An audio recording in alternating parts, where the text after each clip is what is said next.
Oke, kembali lagi dengan aku ya, Kresna Ramadan di Berkoterpod, berkomunikasi untuk terkoneksi.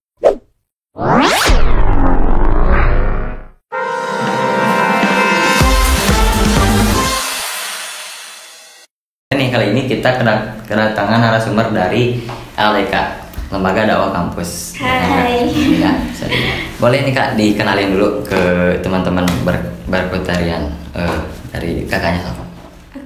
Nama saya Rusmawati dari Prodi Akuntansi Angkatan 22. Saya Rintasari dari Prodi PGSD Angkatan 22. Nah, kita nanya-nanya seputar kegiatan aja sih, kegiatan di Ramadan yang emang bermanfaat dan bagaimana tata caranya gitu ya, yang emang baik dan benar. Kalau ngomongin aktivitas, apa aja sih yang aktivitas selalu dilakuin ketika Ramadan ataupun entar ketika sesudah Ramadan? Jadi kebiasaan kita di Ramadan ini, aktivitas yang bermanfaat ini kita masih bisa lakukan di setelah Ramadan ini, apa aja sih? Sebenarnya itu opsional aja ya, tergantung orangnya.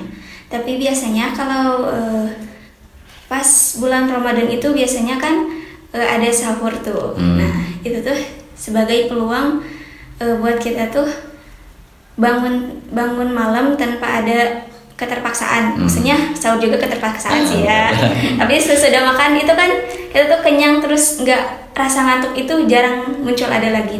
Itu kita tuh bisa buat itu sebagai kesempatan untuk melanjutkan ke hal-hal positif yang lainnya gitu. Kalau buat kayak kegiatan sehari-hari, apa aja, kayak semisalkan diisi kayak baca Quran kah ataupun kegiatan apa aja gitu? Kegiatan sehari-hari ya, kalau misalkan kegiatan sehari-hari di bulan Ramadan itu biasanya tidak jauh dengan tadarus Al-Quran kayak gitu. Tadarus Al-Quran yang seperti juga di LDK ya, kita ada kegiatan mengadakan tilawah 1 juz 1 orang, itu pun juga dengan lewat online gitu ada. Terus juga kita juga mengadakan tilawah Quran yang seminggu sekali, hari Sabtu dan Minggu gitu ya, yang mana 1 orang 1 juz dengan targetannya. Itu mungkin. Kan tadi ini ya 1 juz dalam sehari gitu kan. Kalau emang dihitung 30 hari itu udah pasti 30 juz kan. Nah, untuk kayak nyari waktu buat ngajinya tuh dari kapan aja sih? Entah misalkan dari abis sholat ataupun ngisi waktu luang yang emang efektif gitu ketika kita baca Al-Quran itu nggak terganggu sama hal apapun itu. Kalau misalkan biar targetan itu tercapai ya, kita itu kan sehari itu sholat 5 waktu. Nah, kita bisa pakai yang sholat 5 waktu itu kita luangkan waktu untuk tadarus Al-Quran gitu. Misalkan kan 1 juz itu 10 halaman, 10 lembar gitu ya. Nah, bisa nih saya tiap satu waktunya itu kita baca 2 lembar. Kan 2 lembar nggak kan ngabisin waktu lama banget ya, paling cuma 10 menit atau 15 menit kayak gitu. Nah gitu ya, buat berkoterian yang lihat sekarang, buat penonton setia lah pokoknya ya, kita harus banyakin amal ibadah ketika memang di bulan puasa ini ya Kak ya. Karena berlipat-lipat ganda juga. Nah, berlipat ganda. Nah, itu apa benar ya. Sekarang kita nyari malam Lailatul Qadar, kita baca Al-Quran yang dimana diturunin juga Al-Quran gitu ya. Nah, sekarang ya Kak ya, apa sih Kak yang emang kayak buat jalanin puasa ini kayak berat banget atau kayak rasa ya susah gitu, ada gak sih kayak buat jalanin ya, ibadah puasa ini sambil kita ngelakuin hal-hal yang kita sebut tadi kayak baca Al-Quran ataupun ngelakuin aktivitas yang lain, kayak kerasa berat gak sih? Oh, kalau itu ya tergantung kan, terutama saya gitu ya.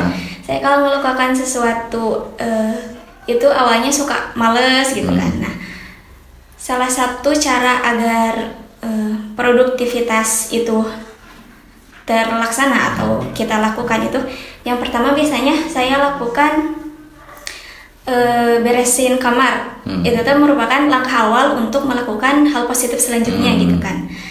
Kemudian yang kedua, saya tuh suka menghilangkan barang-barang yang belum terlalu bermanfaat gitu kan. Soalnya itu ngefek juga. Saya percaya bahwa berantakannya kamarnya seseorang gitu, itu berpengaruh kepada banyaknya pikiran orang itu tersendiri gitu sih. Makanya hal itu dulu nih yang saya lakukan buat melakukan kegiatan produktivitas yang positif itu. Kemudian udah dari situ baru ada rasa lega sama pikiran lebih bersih mungkin ya.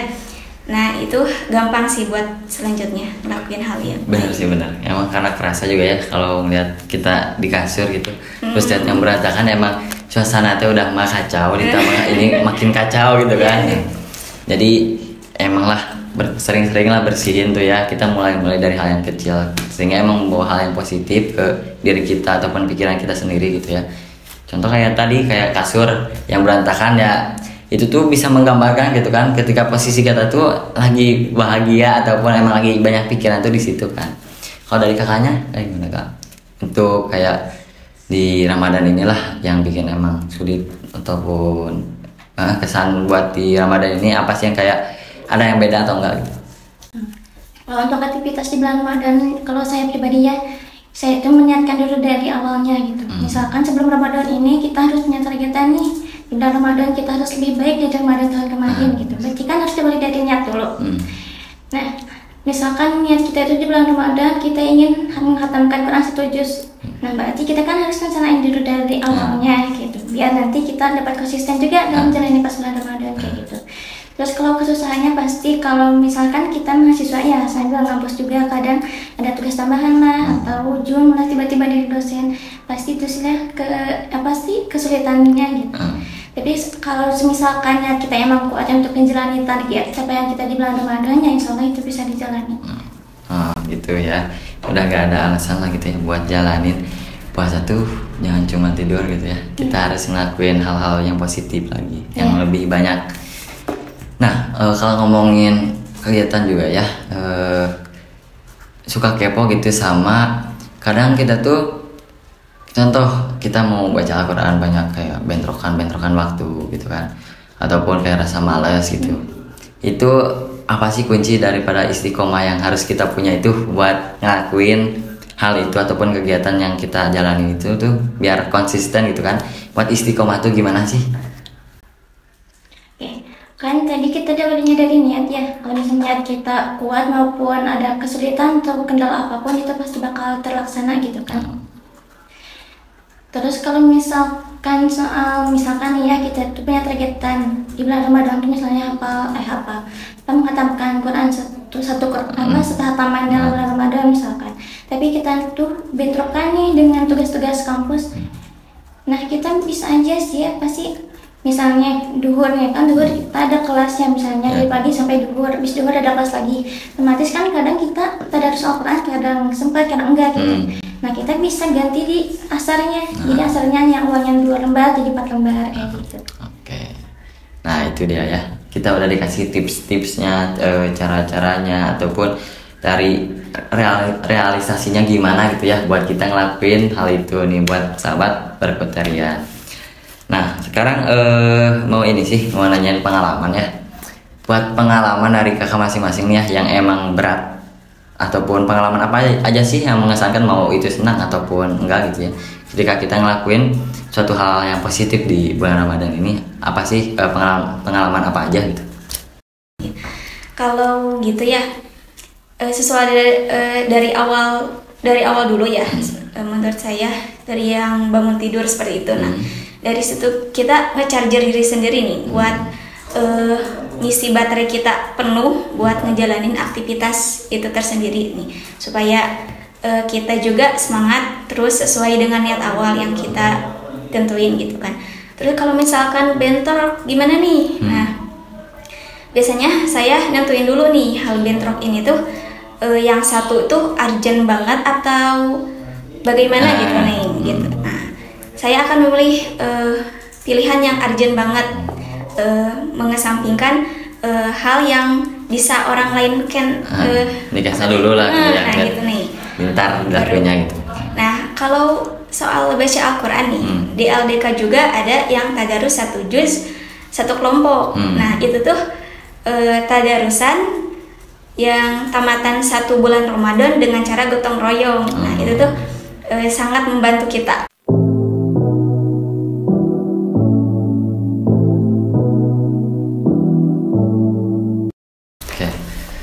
Kalau buat pengalaman nih kayak buat pengalaman pribadi, apa sih yang emang itu teh jadi di Ramadan itu, entah pengalaman bahagia ataupun kayak misalkan susahnya ataupun kayak senangnya gitu ngejalanin aktivitas ini tuh, ada gak? Kayak pengalaman pribadi saya ya, kan saya itu tinggal di asrama ya, yang mana kegiatan asrama itu emang lumayan cukup padat juga gitu, apalagi kalau kita sambil ngampus gitu. Terus pengalaman saya pribadi di Ramadan ini, walaupun emang lelah, tapi sekiranya emang kita mempunyai niat yang kuat, dengan nyata itu adalah ibadah, tapi insya Allah kita dapat menjalaninya gitu. Lagi kan pengalaman saya itu, kalau di asrama itu kan ada ininya apa kegiatan pasaran gitu, pasaran kitab. Pas malam itu setiap tarawih nih jam 8-an sampai jam 11, terus kan pagi berarti bangun lagi jam 3 sampai subuh, udah subuh siap-siap ke kampus, udah gitu siangnya ke kampus, itu kan cukup melelahkan juga ya. Tapi ya kalau sekiranya kita emang punya niatan kuat gitu, seperti dari awal tadi, dengan niatan ibadah, insya Allah lelah itu akan menjadi lillah, dan insya Allah kita pun juga akan mendapatkan keberkahan dari semua itu dari Allah Subhanahu Wa Taala. Dari kakaknya ada pengalaman? Mungkin dari saya lebih ke melawan hawa nafsu gitu kan. Kan kalau di pondok ada temennya, kalau di rumah gitu agak susah gitu kan. Paling dari itu saja sih. Cara pernah gak sih kayak kan tadi kan misalkan ada teman, kalau misalkan sendiri nih kalau di rumah gitu, kayak emang apa sih yang dirasain ketika emang gak ada teman tuh, sehingga kayak emang berat banget gitu ketika emang kalau sendiri tuh? Gak ada yang buat ngedorongnya gitu kan. Kalau cara menanggulanginya sih, kalau misalkan ada orang tua ya, kita obrolin dulu nih sama orang tua, kayak jam segini bangunin ya, terus kalau nggak bangun konsekuensinya gini ya, jangan dikasih uang jajan mungkin ataupun yang lain sebagainya, sehingga itu buat patokan diri kita buat melawan hawa nafsu. Emang benar sih ya. Masya Allah, tabarakallah banget ya. Masya Allah, tabarakallah banget ini mas. Semoga yang emang diamalin sama kakaknya bisa kita amalin bareng-bareng ya, para sahabat Barakaterian. Nah sekarang nih kak, kan di ADK nih, ADK bagus banget ya. Nih kalau dari pribadi ya, kalau ADK tuh pandangannya emang hebat lah gitu ya, bagus. Apalagi di Ramadan ini gitu kan. Nah ini ada gak mau join misalkan, kalau mau join nih kapan aja sih open recruitmentnya gitu, bisa dikabarin sekalian juga ke anak-anak. Buat opreknya ya, sebenarnya kalau gelombang 1 udah puncaknya, udah PTKO-nya. Nah sekarang kita mau ngadain gelombang 2-nya nih, oprek gelombang 2. Bagi teman-teman yang mau ikut LDK Ar-Rasyid, boleh hubungi Teh Rinta nantinya. Siap. Kalian promosi. Berarti belum terlambat ya buat kita yang mau masuk, belum terlambat guys. Nah oke kak ya, sekarang pertanyaan terakhir nih dari aku nih. Buat motivasi, kalau dari pribadi Kresna gitu ya, termotivasi banget dengan tadi sharing-sharing yang emang udah di ininya, nah dipaparin tuh kayak mengedorong banget lah buat aku ngelakuin hal itu. Dan sekarang ada gak sih buat motivasi kita, motivasi dari kakak ini untuk kita ngelakuin hal itu secara terus menerus itu, secara istiqomah gitu. Kalau motivasi dari saya, teruslah berjuang, jangan menyerah, walaupun itu lelah, insya Allah akan menjadi lillah. Hebat banget kata-katanya. Karena kalau kita lihatnya gitu, emang ini tuh kita terkadang emang lalai banget gitu ya. Kita tuh kayak lalai banget buat ibadah tuh, apalagi misalkan kayak di ibadah puasa ini nih.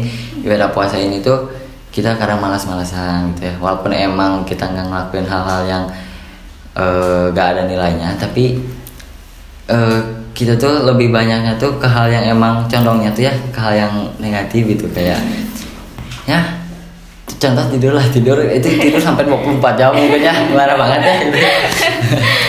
Nah itu sih ya, jadi buat harapan podcast kali ini gitu ya, dengan pembahasan kali ini, semoga buat kita pribadi, buat saya pribadi dan buat kita semua untuk bisa terus mengamalkan amal-amal ibadah yang memang dianjurkan juga ya di bulan puasa ini tuh kita harus sering-sering banyak-banyak gitu ya ngelakuin hal ibadah. Jadi poin yang kita ambil tuh untuk ngelakuin hal kegiatan yang positif dan bermanfaat ini kita tuh perlunya niat, yaitu ya kayak ngomongin sekarang mau gak mau dulu kan ya. Ketika emang kita mau ya terus tinggal niat aja. Kita harus ngelatih niat. Ketika tadi juga ngomongin hal-hal yang emang jangan ke hal-hal yang gede, kita contoh ke hal yang kecil dulu. Dibersihin kasur dulu. Pokoknya dari mulai bangun tidur sampai ke ntar tidur lagi itu kita mulainya dengan yang emang yang baik dan diakhiri dengan yang baik ya pakai. Jadi intinya kuatin dari niatnya ya, dari istiqomah tersebut, sehingga kita emang juga nggak ngerjain itu ketika emang puasa doang. Bahkan kan kita tahulah efek daripada kegiatan yang bermanfaat dan positif ini bukan cuma di bulan Ramadan gitu ya. Cukup sekian mungkinnya, terima kasih atas sharing-sharingnya. Dan buat sahabat Barkoterian, selamat bertemu kembali ntar di konten yang akan datang ya. Assalamualaikum warahmatullahi wabarakatuh.